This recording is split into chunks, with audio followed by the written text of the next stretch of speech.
Hidden within the Haihan-chiken was a shocking mechanism. Over 300 feudal domains vanished overnight, yet no one rebelled. The Meiji new government dismantled all feudal domains nationwide and established prefectures in just a few months. Yet, there were almost no armed uprisings. Why did such a monumental transformation proceed relatively peacefully? Behind it lay the new government's meticulous preparations and a cunning psychological strategy. In this video, we unravel the mystery. How did the new government plan the Haihan-chiken? Why did the Daimyo comply? And what did it ultimately bring to Japan? Now, let's delve into the untold truth of the Haihan-chiken, which profoundly changed Japan. In this main segment, we'll also explain how the discontent of the former samurai eventually erupted. In 1868, although the Boshin War had ended, Japan was still not a unified nation. Approximately 300 feudal domains existed independently throughout the country. Each domain had its own daimyo, possessing financial, military, and administrative authority. With this structure, building a modern centralized state was impossible. The leaders of the new government keenly felt the need for a strong central government to counter the Western powers. The existence of the feudal domains was their greatest obstacle. Key members like Okubo Toshimichi, Kido Takayoshi, and Seigo Takamori first orchestrated the Haihan-chiken, the nominal return of land and people from the daimyo to the emperor. In 1869, the daimyo of the four powerful domains, Satsuma, Chashu, Tosa, and Hizen, voluntarily submitted petitions for Haihan-chiken. This move exerted significant pressure on other domains.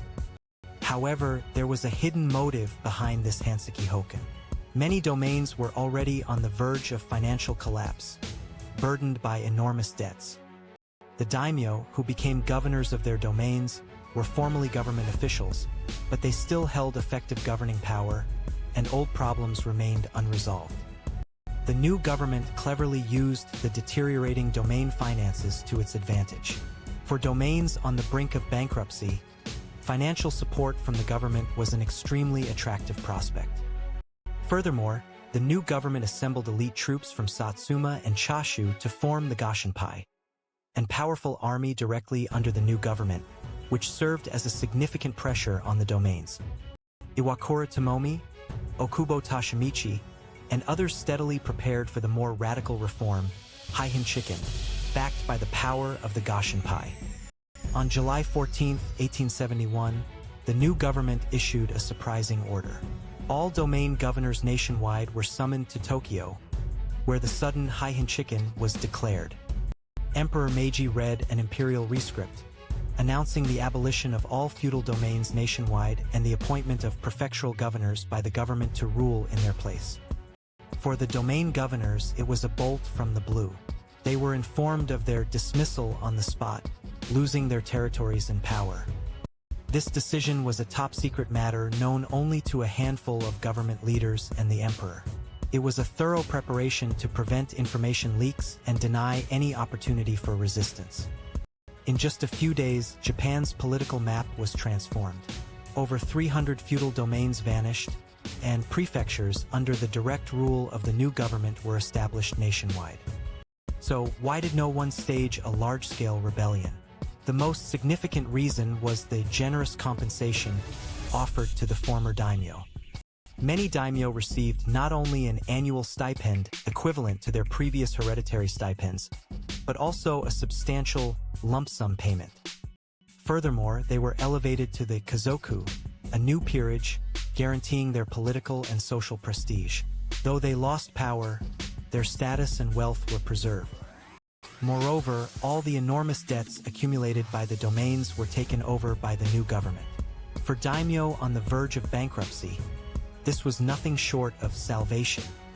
Caught in this sweet trap, many daimyo lost their will to resist. Most chose a secure life over risking everything in further conflict. The military superiority of the new government was also significant. The powerful central army, the Gashinpai, was in place, ready to immediately suppress any rebellion. Additionally, soldiers from Satsuma and Chashu were dispatched across the country, monitoring any suspicious movements within the former domains. They played a role in nipping rebellion in the bud. Maximizing the emperor's authority was also a key to success. The Haihan-chiken was issued as an imperial command, meaning to oppose it was to become an enemy of the imperial court. The memory of the Boshin War was still fresh, and many people did not desire further conflict. For the exhausted populace, peace was paramount. Furthermore, the new government skillfully appeased potential dissidents by appointing them to newly created positions or including them in overseas delegations. The treatment of former samurai was also cautious at first. They were offered opportunities to be appointed as new government officials, so they didn't immediately lose their jobs. However, this was only temporary. Their stipends were gradually reduced and eventually completely abolished through the Chitsuroku Shogun. This phased approach prevented a sudden, large-scale samurai rebellion. The Haihan-chiken and the Chitsuroku Shogun were implemented with a time lag. The Haihan-chiken was truly a silent revolution for the new government to lay the foundations of a modern state. Its decision and execution were unprecedentedly bold. Through this drastic transformation, Japan established a centralized system and began its path to becoming a modern nation, standing alongside the Western powers. After the Haihan-chiken, many former daimyo moved to Tokyo to begin new lives. They became detached from the affairs of their former domains. What remained in the provinces were the prefectural governors dispatched by the new government and some former domain officials. This ensured that central government orders reached every corner of the country.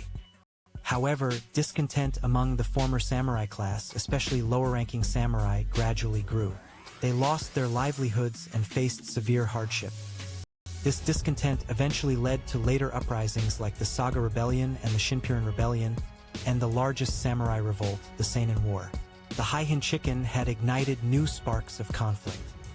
Even within the new government, conflicts deepened over post-Haihan-chiken governance, as seen when Seigo Takamori left the government and the Meiji 6 coup occurred.